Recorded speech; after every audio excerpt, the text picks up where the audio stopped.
Antes de que me juzgues, déjame contarte cómo terminé aquí. En Nochebuena yo pensé que iba a cenar con la familia. Me puse mi suéter favorito y hasta le di una limpiada a mi viejo anillo de bodas. Pero en vez de cena con pavo y regalos, me dieron una maletita, y me dejaron. Ahí apenas empezaba todo. Si crees que las traiciones solo vienen de desconocidos, espérate a que venga de alguien que lleva tu mismo apellido de soltera. Quédate hasta el final y dime en los comentarios desde dónde lo estás viendo. Dicen que el amor de una madre es incondicional, que es paciente, que perdona y que dura para siempre. Yo sí lo creo, porque lo viví. Estuve ahí para Elisa, mi única hija, en cada festival de ballet, en cada pago de la universidad, en cada vez que le rompieron el corazón. Me desperté en Navidad con esa sensación en el pecho, esa emoción conocida de estar esperando algo bonito. Yo sola en mi departamento chiquito en Portland, Maine, pero con esperanza. Elisa no me había llamado mucho últimamente. Me dijo que el trabajo estaba pesado y que tenía broncas con su esposo, pero yo estaba segura de que hoy sí vendría. Hice galletitas de jengibre, sus favoritas, y hasta puse 2 platos en la mesa. Al mediodía seguía sola, el corazón se me encogió tantito, pero no me quise dejar caer. Revisé el celular 1000 veces, leí mensajes viejos solo para sentirme cerquita de ella. A las 4 de la tarde, sonó el timbre, abrí y ahí estaba Elisa, con esa sonrisa que ponía cuando quería algo. «Feliz Navidad, mamá», me dijo, con una bolsita de regalo de esas del aeropuerto. Sonreí aunque me dolía el pecho, y la abracé bien fuerte. «¿Sí viniste?»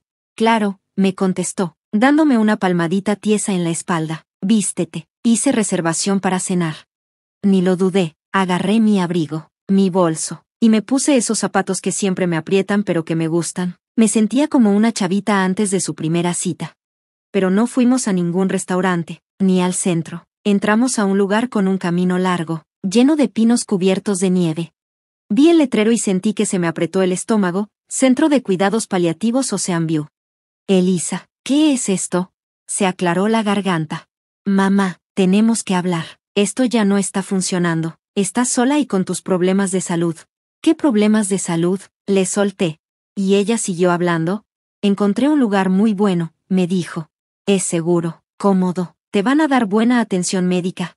Me reí, pero de esa risa amarga, la que ni siquiera suena a risa. «¿Estás jugando? ¿De verdad me trajiste aquí en Nochebuena?» Se bajó del coche. «Vamos, vamos adentro». Yo no me quise mover. Entonces fue cuando abrió la cajuela. Ahí ya estaba mi maleta, lista. Me quedé congelada, viéndola. «¿Revisaste mis cosas?» Ella suspiró. «No hagas esto más difícil de lo que ya es. Vamos». Sentí como si todo se hubiera detenido. En la entrada había gente con sonrisas, olor a desinfectante y a esos pinos de plástico. Ella entregó unos papeles, eran documentos legales, un poder notarial. Mi nombre, su firma, listo.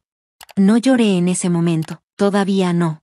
Me dejaron en un cuarto con paredes azul clarito, una cama que se podía ajustar y una ventanita que daba al estacionamiento. Ese fue mi regalo de Navidad. Me senté en la orilla de la cama, todavía con el abrigo puesto, sintiendo como el frío se me metía hasta los huesos. No hubo regalos, ni villancicos, solo silencio. Pasaron las horas. Al final abrí la bolsita de regalo. Una botellita de perfume, de las de viaje, nunca lo iba a usar. Todavía traía la etiqueta de rebaja pegada. Esa noche no pude dormir. Escuchaba a las enfermeras hablar bajito, y un televisor prendido por allá, en algún pasillo. El colchón era demasiado duro, las sábanas olían a cloro. Me puse a pensar en todas las pláticas que tuve con Elisa durante el último año, tratando de ver en qué momento me perdí las señales. Pensé en todas las veces que dije sí, cuando debí decir no. Las veces que la ayudé con dinero, que le cubrí sus errores, que le inventé excusas a los demás. Y todas las veces que aguanté la decepción solo porque la quería. Pero esa noche dejé de justificarla. Algo dentro de mí se rompió, algo importante. A la mañana siguiente, le pedí a una enfermera mi celular. Ella me dijo que mi hija ya se había hecho cargo, que canceló la línea y que dijo que era muy complicado para mí. Ahí me di cuenta, no me trajo aquí para que me cuidaran, me trajo para desaparecerme. Y si yo no hacía algo, lo iba a lograr. Pero no soy tan frágil como creen, ni tantito. Dejé de comer por 2 días. No porque quisiera hacer un drama, sino porque de verdad no me pasaba la comida, ni la verdad. Hay algo que duele muy feo cuando te tratan como si ya no sirvieras. Rompe una parte de ti que ya no vuelve a sanar igual. Había criado a un hijo, había hecho carrera, había amado con todo, y ahora solo era un número de habitación y un expediente médico. Las enfermeras eran amables, la mayoría, pero esa amabilidad a veces se siente como lástima cuando ya no puedes salir de donde estás. Me decían, cariño, mi vida, como si tuviera 10 años, o 100. Nadie me preguntaba qué hacía antes, ni qué me gustaba hacer. Para ellos, yo solo era otra viejita en pantuflas que se le olvidaban las cosas. Y eso que ni se me olvidaban, Mi compañero de cuarto, Walter, dormía todo el día y veía concursos en la tele toda la noche. Casi no hablaba, pero cuando lo hacía, era de sus hijos, que no lo visitaban desde hacía años. Yo lo escuchaba, porque ese dolor del abandono lo conocía muy bien. Intentaba mantener mi mente activa, veía las noticias en la sala común, hacía los crucigramas del pasillo. Volví a leer una novela que ya había leído 2 veces, pero por dentro me sentía cada vez más hundida, más apagada. Y fue al tercer día que conocí a Marcus.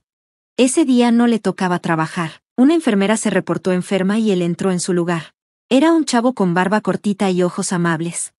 Estaba revisando mis signos vitales cuando dijo, «Tú no deberías estar aquí». Lo miré sorprendida. «No me malinterpretes», dijo. «Hay personas que sí necesitan este tipo de atención, y está bien, pero tú no te ves como alguien en esa etapa». Parpadeé para que no se me salieran las lágrimas. Nos pusimos a platicar. Me preguntó por Elisa. Le conté lo que pude sin romperme. Y él me escuchó. No solo asentía con la cabeza, escuchaba de verdad. Más tarde ese mismo día, regresó con algo en la mano. «Esto llegó ayer para ti», me susurró. Lo dejaron en recepción y nadie lo trajo. Era una carta que se veía importante. Venía del lugar donde trabajaba antes, Northeastern Maritime Insurance. Me reí, con esa risa seca que sale cuando uno ya está cansado. Seguro es solo un boletín de jubilación. Él me guiñó el ojo. Pues igual échale un ojo, ¿no? La verdad, no pensaba abrirla. Al principio no. Parecía inútil, pero el aburrimiento y la desesperación son una combinación rara. Esa noche, cuando todo estaba en silencio, deslicé el dedo bajo el sobre y saqué la hoja. Mi mano se quedó tiesa. Leí la página una y otra vez. 2 millones de dólares. Me tapé la boca con las 2 manos. Miré a mi alrededor. Nadie. El silencio me retumbaba en los oídos. No fue alegría lo que sentí, fue miedo. Un miedo eléctrico, frío. ¿Y si alguien se enteraba? Doblé la carta rápido y la escondí bajo mi almohada. La carta lo explicaba todo. Había un acuerdo en una demanda colectiva contra los que manejaban el fondo de retiro de la empresa. Y como yo fui ejecutiva ahí por más de 30 años, me tocaba una parte bastante buena. Un dinero que nunca supe que me debían. Al día siguiente, llamé a Marcus aparte. «Necesito hablar con alguien, pero en privado, a alguien legal». Él no preguntó por qué, solo asintió. Marcus conocía a una abogada voluntaria que iba 2 veces al mes para ayudar a los residentes con testamentos y esas cosas. Esperé con el corazón a 1000 hasta que llegó el viernes. Se llamaba Diane, era de mediana edad, vivaracha, y lo más importante, era discreta. Nos sentamos en una salita de descanso. Le pasé la carta y le susurré, «¿Me puedes ayudar a salir de aquí?». Ella levantó las cejas, pero no se sorprendió. «Tenemos que movernos rápido», dijo. Las siguientes horas fueron un caos. Puros papeles, firmas, notarios, transferencias de dinero, un celular nuevo, una dirección postal prestada. Contactó a un asesor financiero que armó un fideicomiso ciego. Mi nombre no salía en ningún lado. Elisa no iba a encontrar ni una pista. Firmé un testamento nuevo, dejando todo a una fundación. Pero aún no decíamos cuál. Elisa ya me había dado la espalda una vez. No iba a dejar que lo hiciera otra vez. Marcus me abrazó la noche que me fui. «No te olvides de nosotros cuando seas libre», me dijo al oído. No lloré, no podía. Me fui antes del amanecer, con ropa prestada y una bolsa de lona con solo lo necesario. Todos pensaban que ya estaba acabada, destruida, sola.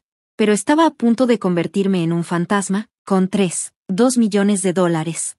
Que me buscaran. Nunca se lo iban a esperar. El viaje en tren desde Men fue largo, callado y helado. Me senté hasta atrás, con una gorra bajada, lentes oscuros, abrazando mi bolsa como si llevara ahí mi alma. Y en cierto modo, sí. No sabía bien a dónde iba. Solo sabía que tenía que estar lo bastante lejos para que nadie me encontrara. Ni Elisa, ni su esposo, ni su abogado. Diane me ayudó a comprar una casita sencilla con un nombre falso en la costa de Carolina del Norte. Algo fuera del radar, pero vivible. Sin cámaras, sin vecinos pegados. Solo el espacio suficiente entre yo y la vida que había dejado atrás. Cuando cruzamos la frontera de Massachusetts, respiré profundo por primera vez en muchas horas. La libertad no sabía dulce. Sabía a metal, como sangre y miedo. La casa no era gran cosa. Una construcción de un piso, con la pintura desgastada y un buzón chueco. Pero tenía calefacción, agua limpia y, lo más importante, silencio. No era el dolor de estar en un asilo, rodeada de gente que ya se había rendido.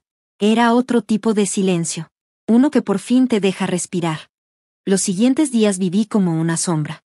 Cocinaba cosas sencillas, caminaba al buzón, me sentaba en el porche envuelta en una cobija vieja, viendo cómo el viento arrastraba las hojas secas por el jardín. Veía las noticias una y otra vez, como esperando que mi nombre apareciera en letras grandes.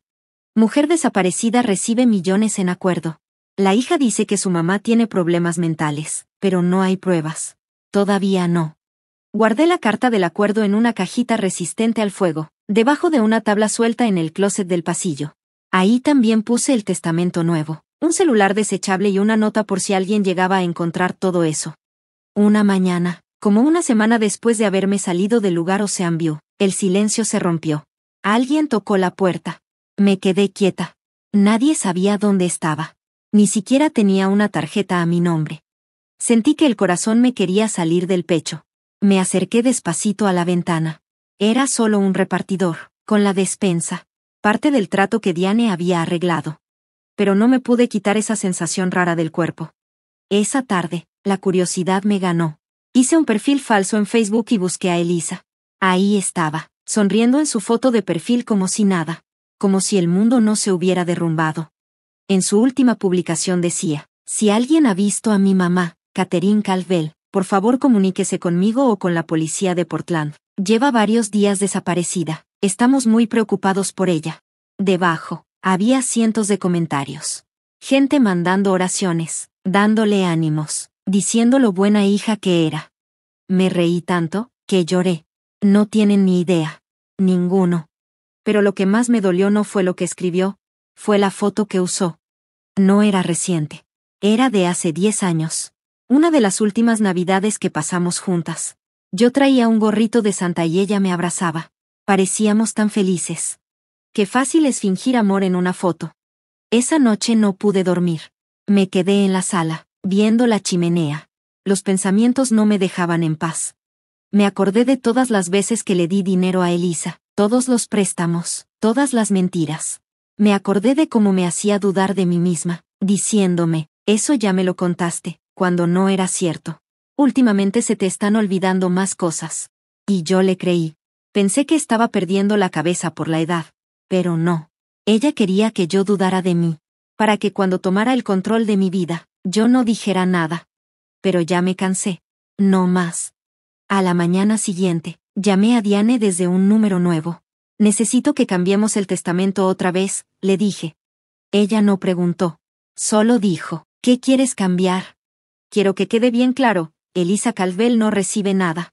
Ni un peso, ni un recuerdo, ni una foto, nada. Hecho, me dijo Diane, ahora sí estás protegida, Catherine. Pero yo sabía que no. Todavía no. Porque en el fondo, sentía que algo se venía. Y tenía que estar lista. Todo empezó con una carta. Un sobre simple, sin remitente, entre los recibos de la luz y la propaganda. Casi ni la noto, pero el papel se sentía diferente, más pesado, caro. Nada más tocarlo, sentí el estómago revuelto.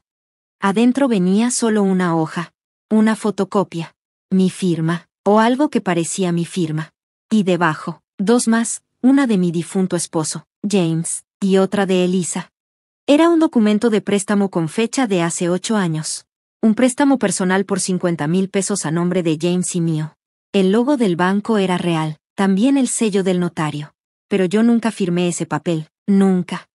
Me senté en el sillón viejo, con la carta temblando en mis manos. La firma se parecía a la mía. Incluso la C de Catherine tenía el mismo estilo. Pero algo no cuadraba. Era demasiado perfecta, como si la hubieran practicado muchas veces. James jamás habría hecho un trato así a escondidas. Y Elisa nunca me dijo nada. Fui por la caja a prueba de fuego y saqué la carpeta más vieja que Diane me ayudó a armar. Ahí guardé varios documentos financieros que recuperamos antes de que yo me fuera. Revisando, encontré 3 papeles más, todos con mi firma, falsa.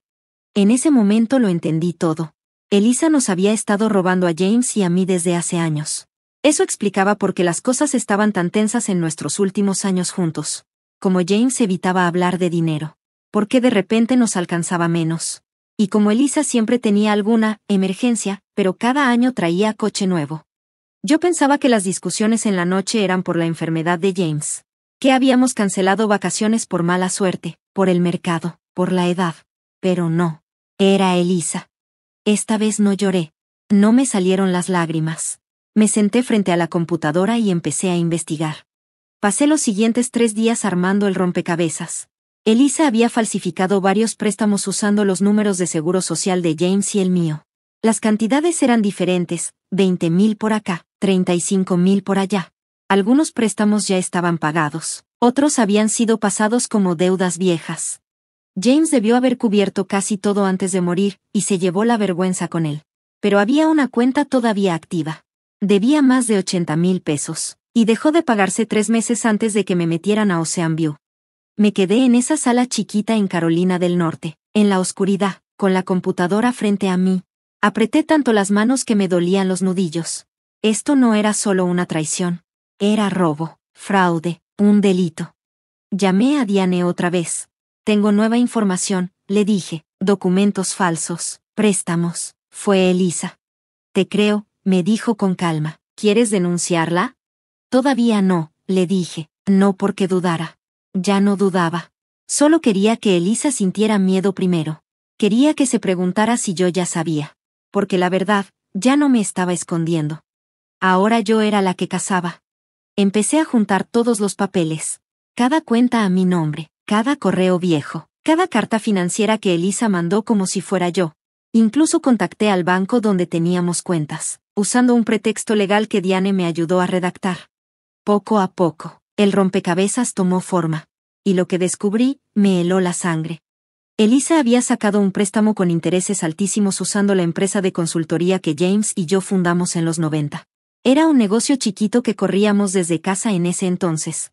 Ella usó esa empresa, que aún estaba registrada, para conseguir una línea de crédito por 120,000 pesos. Firmó usando el nombre de James, 2 años después de que él muriera. Eso no solo es inmoral. Eso es fraude federal. Guardé todo en una carpeta cifrada. Hice respaldo y también una copia impresa, que escondí en la caja bajo el piso. No sabía cuánto tiempo me quedaba. Si Elisa estaba tan desesperada como yo pensaba, y si se enteraba de que me fui con millones, iba a venir por mí, pronto. ¿Alguna vez has visto a alguien a quien amaste toda tu vida, y darte cuenta de que nunca lo conociste de verdad? Eso sentí. Pasar página tras página viendo cómo mi hija estaba metida en una red de engaños tan grande, que me daban ganas de vomitar. La mujer a la que una vez le enseñé a andar en bici, se había vuelto una desconocida. Pero no cualquier desconocida, una peligrosa. A estas alturas, ya tenía todo claro. Elisa había falsificado mi firma, le había mentido a los bancos, manipuló a James para que la cubriera y, lo peor de todo, lo hizo todo fingiendo ser una hija buena y cariñosa. Pero lo más fuerte lo descubrí con una simple búsqueda en una base de datos pública. Con un poco de ayuda del acceso que me dio Diane, lo encontré. Elisa Calvel estaba siendo investigada a nivel federal, por fraude en sus declaraciones de impuestos, malversación de fondos y robo de identidad. Ese último, ese fue el que más me pegó. Abrí el archivo del caso, con la mano temblando. Muchos detalles estaban ocultos, pero las acusaciones eran claras. Elisa había creado identidades falsas, inflado ingresos, inventado deducciones y usado todo eso para robar dinero en reembolsos. Algunas identidades eran de gente ya fallecida, otras de personas mayores, y algunas, de personas vivas, como yo. El SAT, IRS, había marcado varias declaraciones de impuestos hechas a mi nombre durante los últimos 3 años. Yo ni siquiera sabía que existían. Me quedé viendo la pantalla, con la mente dando vueltas. ¿Había planeado robarme desde el principio? ¿Fue por eso que me mandó tan rápido a esa casa de retiro y apagó mi teléfono? No fue por cuidarme, fue para callarme. Para mantenerme lejos, confundida, sin poder hacer nada. Me levanté del escritorio y caminé por la sala, de un lado al otro, con la mano en el pecho tratando de calmar los nervios.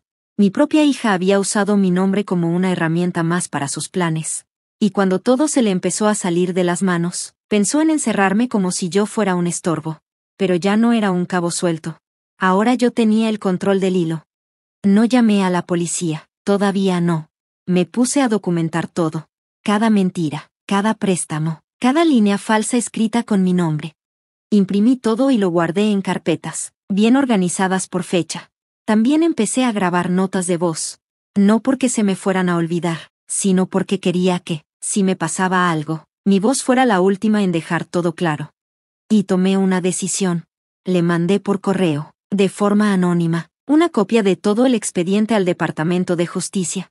No como una denuncia formal, todavía no, pero sí para dejar una semilla plantada. Ya tenían la evidencia. Si algún día me pasaba algo, ya sabrían por dónde empezar a buscar. Aún así, no podía sacudirme la idea de que Elisa lo presentía. Empecé a notar que ciertos coches se quedaban más tiempo de lo normal cerca de la casa. Un día, una mujer tocó la puerta diciendo que estaba haciendo un censo de la zona. No le abrí, solo miré por la cortina, con el celular en la mano. Cada ruido, cada timbre, me hacía brincar. Y aún así, no me fui. No esta vez. Volví a llamar a Diane. Necesitamos terminar lo del fideicomiso, le dije. También le hablé del testamento. Quiero que todo esté protegido. Ella estuvo de acuerdo. Pusimos todo a mi nuevo nombre, con capas de protección legal. Si Elisa algún día intentaba reclamar algo, no tendría chance en ningún juzgado del país. Pero por más que me protegiera con papeles y estrategias, el golpe emocional llegaba en los momentos más tranquilos. Me sentaba sola en las noches y pensaba en Elisa de niña, su risa, sus rodillas raspadas, cómo se dormía en mi hombro. También recordaba sus años de adolescencia, cuando todo se complicó, pero yo nunca me rendí con ella. Las llamadas desde la universidad, los silencios de repente, la distancia que fue creciendo. ¿Cómo no me di cuenta? ¿Cuánto tiempo llevaba Elisa alejándose mientras yo seguía tratando de acercarme?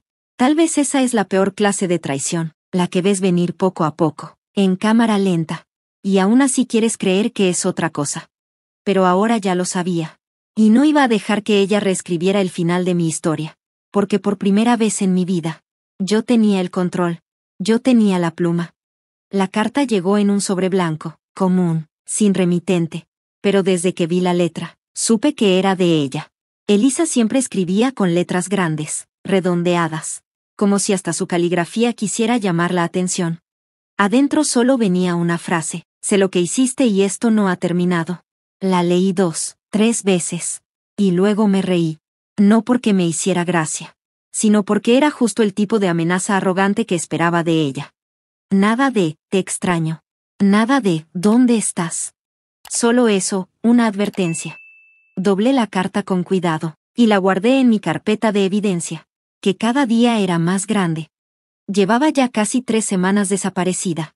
Elisa había empezado lo que parecía una campaña pública de preocupación. Pedía ayuda para encontrarme.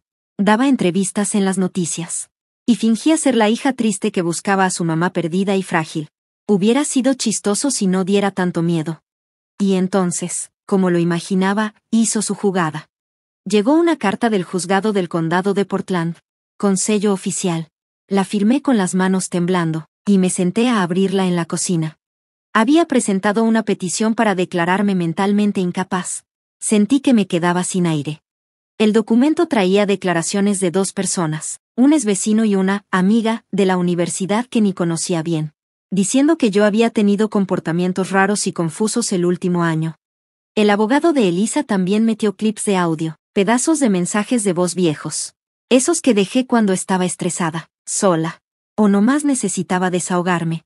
Estaban editados, recortados, y me hacían sonar mal, como si no estuviera bien de la cabeza. Hasta incluyeron una carta de un psiquiatra, alguien que yo ni conocía, diciendo que estaba preocupado por mi desaparición, y por señales de paranoia. Querían que el juez congelara mis cuentas, que tomaran el control del fideicomiso, y que me obligaran a regresar con ellos. Sentí como si me aplastaran el pecho. No podía respirar.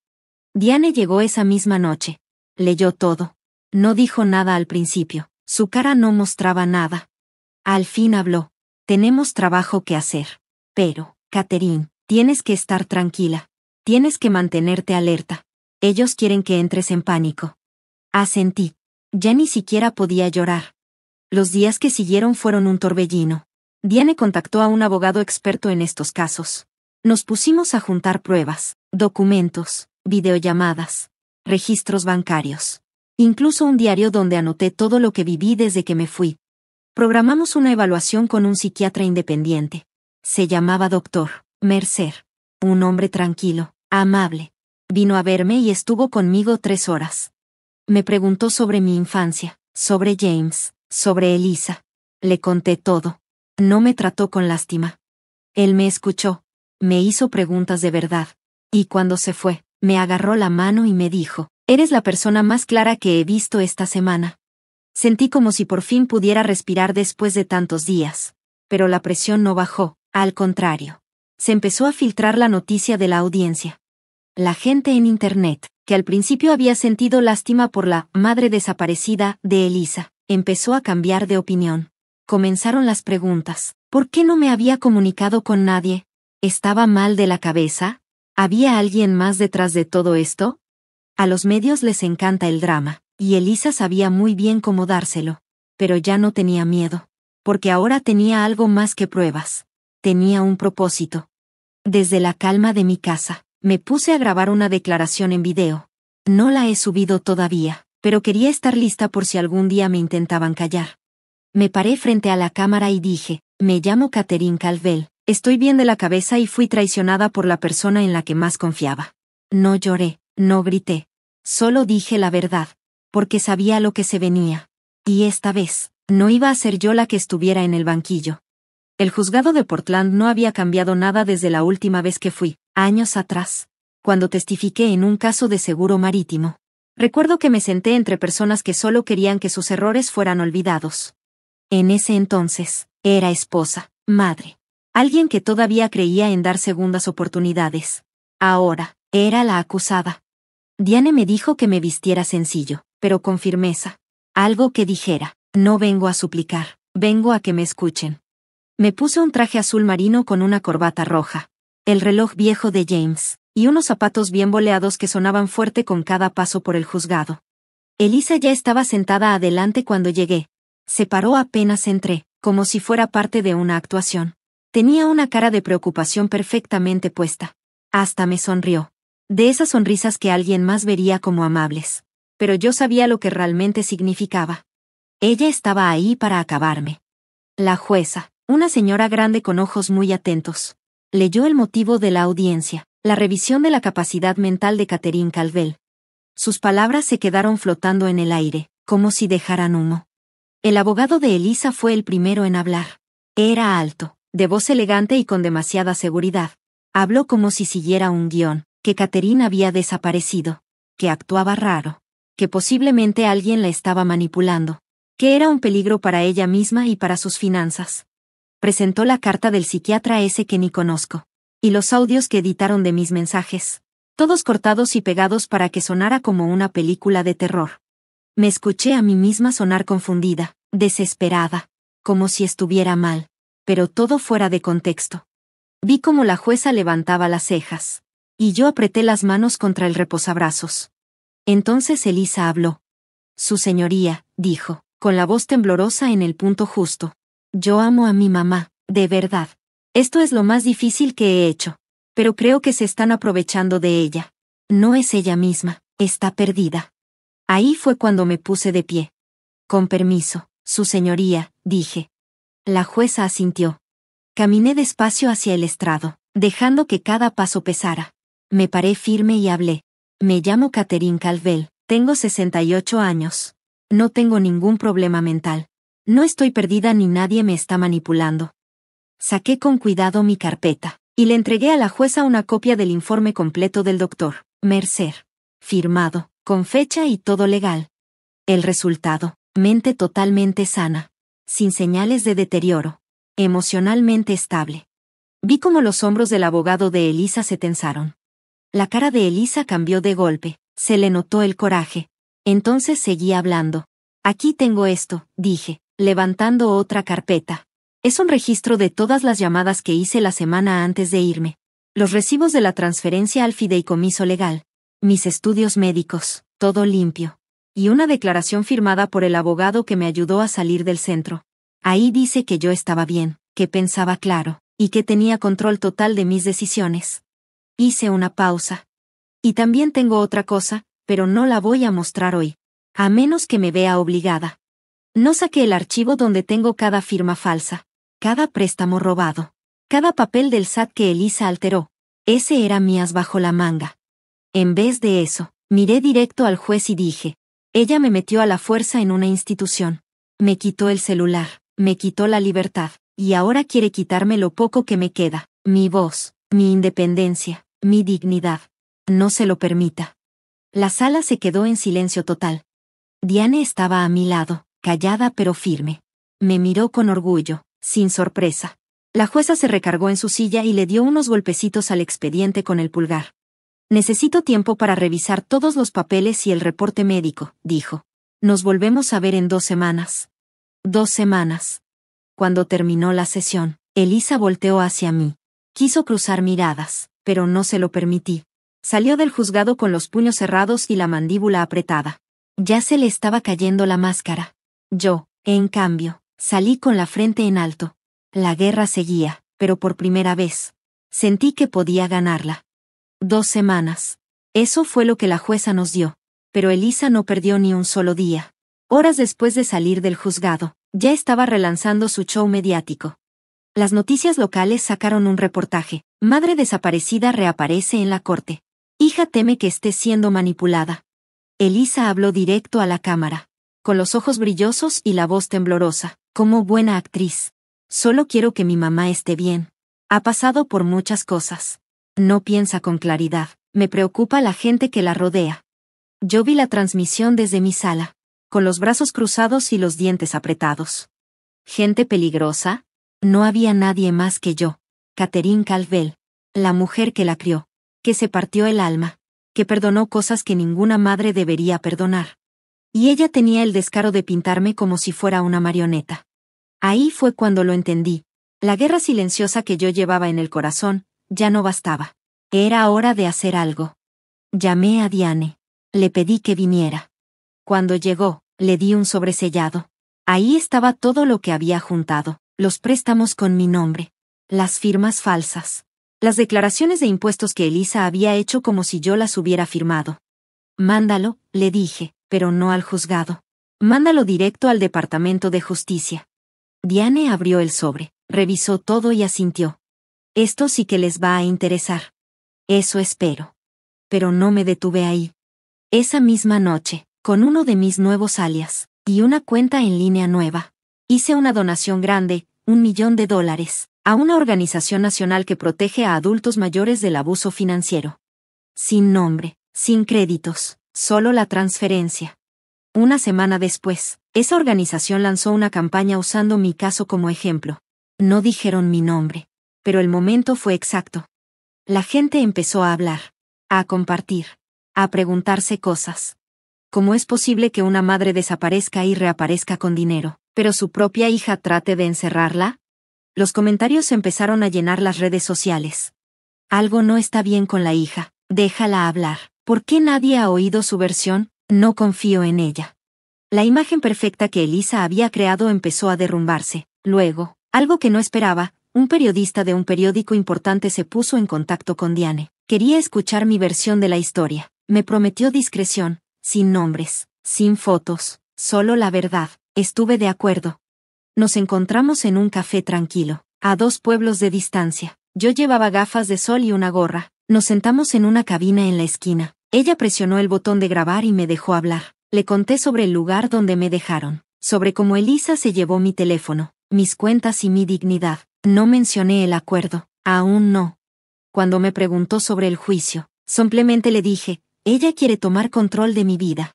2 días después, el artículo se publicó, Madre o Fortuna. El silenciamiento de Catherine C. No pasó mucho tiempo antes de que la gente empezara a juntar las piezas. Se hicieron preguntas en línea. ¿La madre desaparecida fue en realidad la donante anónima? ¿Por eso su hija quería que la declararan incompetente? Más susurros, más dudas. Y aunque todo eso pasaba, yo seguía en silencio. Sabía que la caída de Elisa no vendría de una acusación directa, sino de un ajuste de cuentas. 2 días antes de la siguiente audiencia, Diane recibió una llamada del Departamento de Justicia. Habían recibido nuestro expediente y estaban abriendo un caso. Elisa aún no lo sabía, pero mientras ella construía su castillo de mentiras, tribunales y cámaras, yo estaba quemando los cimientos, y las llamas cada vez subían más. La segunda audiencia fue diferente, no porque el clima estuviera frío, aunque el viento de Carolina estaba muy fuerte esa semana, sino porque había algo distinto en el aire. Elisa entró a la sala del tribunal con menos confianza que la primera vez. Sus hombros no estaban tan altos. Su abogado susurraba nervioso mientras se sentaban. Habían visto el artículo. Habían notado el cambio en Internet. Empezaban a sentir las grietas.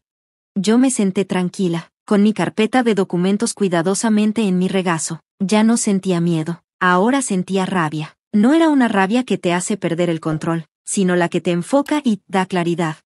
Esta vez, fuimos nosotros los primeros. Diane comenzó su discurso con una declaración que hizo que toda la sala del tribunal se quedara en silencio.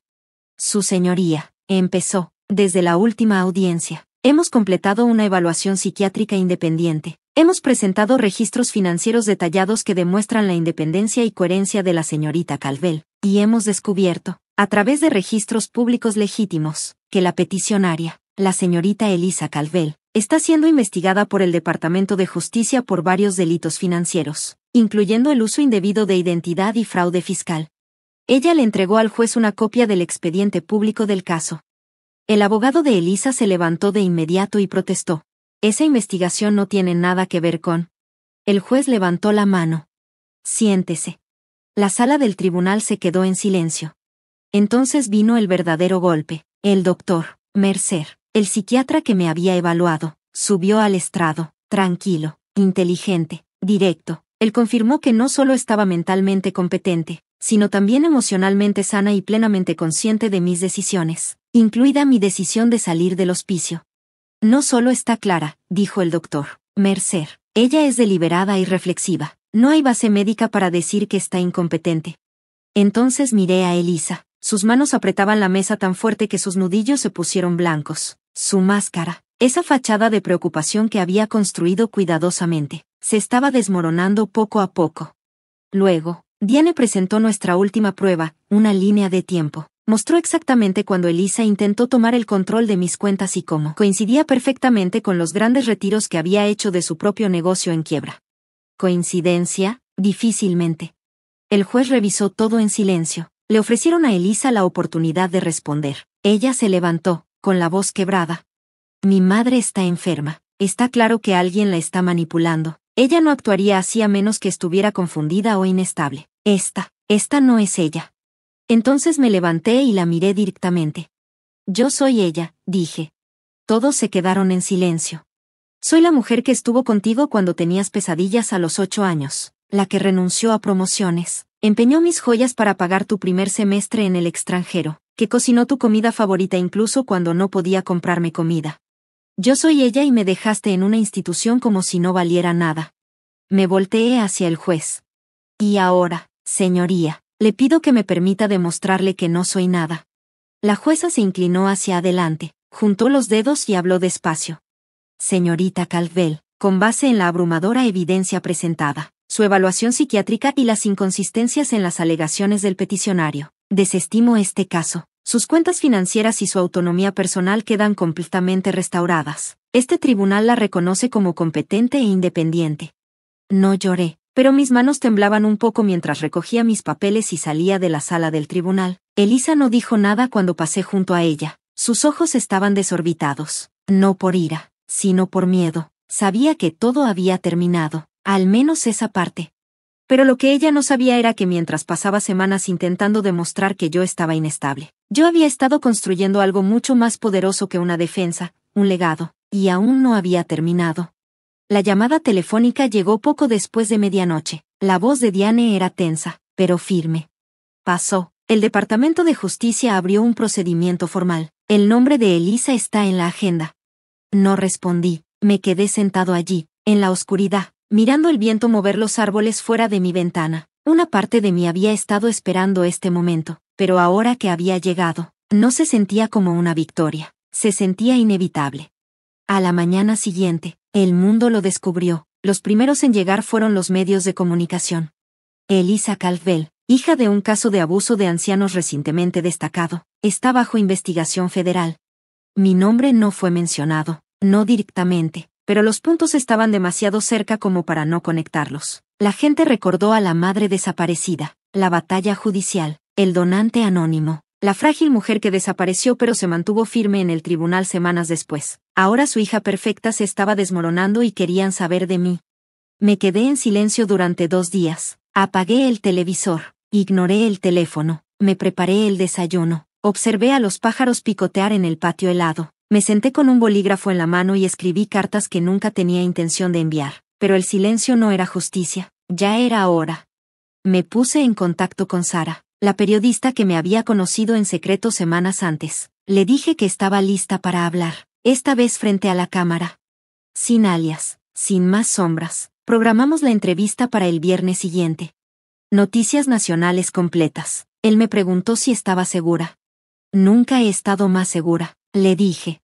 El día de la entrevista me vestí de manera sencilla, traje gris, bufanda azul, sin maquillaje, sin estilista, solo la verdad. Nos sentamos uno frente al otro en un estudio tranquilo, con luces suaves y cálidas. Sara se inclinó hacia adelante.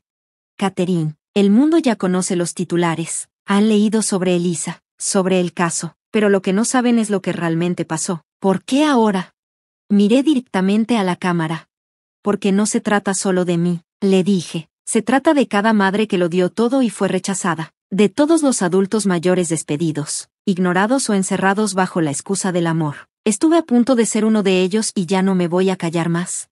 Luego conté mi historia, el hospicio, la carta de acuerdo, las mentiras que descubrí, el archivo que envié. No me olvidé de nada. Los ojos de Sara se llenaron de lágrimas mientras hablaba, pero yo no lloré, ya había terminado de llorar.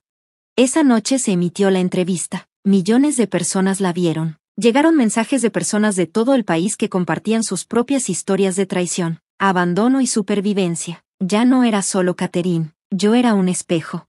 Elisa no habló públicamente, pero fuentes cercanas a ella dijeron que estaba devastada porque su vida se estaba desmoronando. Bien, ella había construido esa vida sobre la manipulación, y ahora se estaba derrumbando bajo el peso de su propia crueldad. Pero yo no me regodeé, dije. Me puse manos a la obra. Hice planes para crear una fundación que protegiera a los ancianos del abuso legal y financiero, no solo un nombre, sino con apoyo legal real, financiación real, defensa real. La llamé Fundación Esperanza para los Ancianos, porque si iban a usar mi nombre para quitarme mi dignidad, yo lo usaría para devolverla. Así que el dolor persistía, no porque Elisa estuviera sufriendo, sino porque una vez la amé con una lealtad que me cegó, y ahora tenía que aprender a vivir sin esa ilusión. Pero ahora tenía algo mejor, tenía la verdad, y nadie podría quitármela de nuevo.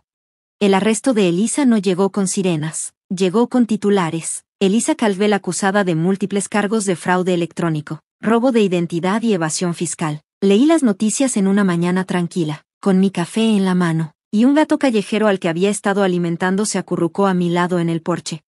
La casa estaba en silencio. Solo se oía el zumbido del refrigerador y el viento moviendo las persianas. Estuve mirando el artículo por mucho tiempo, no porque no lo creyera, lo creía, sino porque había imaginado ese momento tantas veces que cuando finalmente llegó, casi me pareció un déjà vu.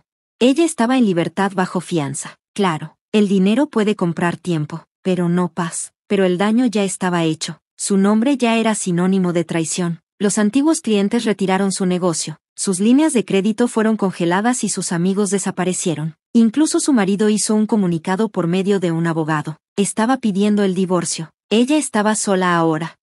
Debería haberme sentido triunfante, pero lo único que sentí fue vacío. Lo que pasa con sobrevivir a una traición es que no te deja completo. Te deja más sabio. Sí, más aguda, más fuerte, tal vez, pero algo suave muere dentro de ti. Esa confianza ciega. Esa creencia de que el amor es suficiente para mantener a alguien leal. No me dolió esa suavidad, La enterré. Era un sábado frío cuando entré al centro de la ciudad por primera vez después de la entrevista. La gente me reconoció, no susurraron, no se quedaron mirando, sonrieron. Una mujer, de unos 50 años, me tocó el brazo y me dijo, le diste a mi madre el valor para hablar sobre su cuidadora. Un joven detrás del mostrador de la farmacia deslizó una nota en mi bolsa de recetas. Mi abuela dice, gracias. No busqué esta atención, pero llegó suavemente, como la luz del sol a través de nubes pesadas. Diane pasó por mi casa esa tarde, le ofrecieron un trato. Dijo que serían 8 años si se declara culpable. Si no, iría a juicio. Y ella todavía fingía que todo era un malentendido. Cree que puede ser más astuta que el sistema. Negué con la cabeza. Ha estado fingiendo toda su vida. Diane dudó. Ella aún no ha intentado hablar contigo. La miré a los ojos. No directamente, pero entendí algo. Una tarde, mientras estaba en la cocina, un sobre sin marcar se deslizó bajo la puerta de mi casa. Era del funeral de James. Yo, con un traje negro, mirando el ataúd, Elisa a mi lado, sosteniéndome el brazo con una expresión solemne. En el reverso solo había una frase escrita a mano por ella, siempre creíste en mí, lamento que no haya sido suficiente. Estuve sentado con esa foto durante horas, sin llorar, sin enfurecerme, solo recordando a la niña que pedía un cuento más antes de dormir.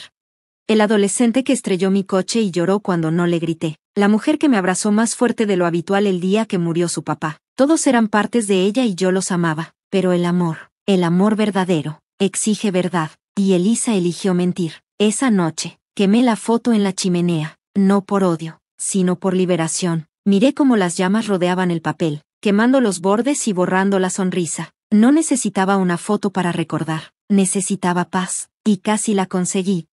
La mañana que regresé a Ocean View, el cielo estaba gris, de esos grises que suavizan el mundo sin esconderlo. Me quedé afuera de las instalaciones un buen rato, mirando el mismo lugar donde me habían dejado, como si fuera equipaje. El estacionamiento estaba tranquilo, los árboles estaban sin hojas, pero algo había cambiado. Las puertas principales se abrieron y Marcus salió antes de que pudiera llamar. Se quedó sin aliento cuando me vio. Oh Dios mío, Catherine. Sonreí. Soy yo. Nos abrazamos, no cortésmente, no brevemente, sino como dos personas que habían sobrevivido a algo. Sus brazos estaban cálidos y me di cuenta de cuánto tiempo había pasado desde que me sentí segura en el abrazo de alguien. Por dentro, el lugar se sentía diferente. Los pisos estaban recién encerados, las luces más brillantes. La sala común tenía libros nuevos, una televisión mejor, y café de verdad se estaba haciendo en un rincón. Escuché lo que hiciste, dijo Marcus, llevándome a un banco tranquilo en el pasillo. Las donaciones, las entrevistas. Catherine, lo cambiaste todo. No, le dije, simplemente dejé de dejar que la gente decidiera quién era yo. Recorrimos juntos los pasillos. Visité la antigua habitación de Walter. Ahora era una pequeña biblioteca. El personal me miraba, algunos sonriendo, otros sorprendidos. Algunos residentes me reconocieron. Asentí a cada uno. Ya no eran invisibles, y yo tampoco lo era. Esa tarde, di un discurso en la nueva sala de actividades. Había sillas plegables y el personal había hecho galletas. Marcus me presentó como si fuera alguien famosa, pero yo negué con la cabeza. No estoy aquí porque sea rica, empecé, y no estoy aquí porque me hayan tratado mal. Estoy aquí porque me silenciaron. Y sé cuántos de ustedes todavía se sienten así. Todos los ojos estaban en mí. Algunos se llenaron de lágrimas. Quiero decirles algo que me hubiera gustado que alguien me hubiera dicho hace mucho tiempo. Dije, no son una carga, no están olvidados, y aún no han terminado. El aplauso empezó suave, luego fue más fuerte. Sonreí, sintiendo todo lo que había pasado en esas noches solitarias, ahora reemplazado por algo más cálido, algo pleno. Cuando regresé a casa, terminé de organizar el fideicomiso. La Fundación Elderope se convertiría en una organización nacional para dar apoyo legal y financiero a personas mayores que corrieran el riesgo de ser explotadas. Contrataríamos abogados, crearíamos líneas directas y haríamos alianzas con centros de atención para mayores y tribunales.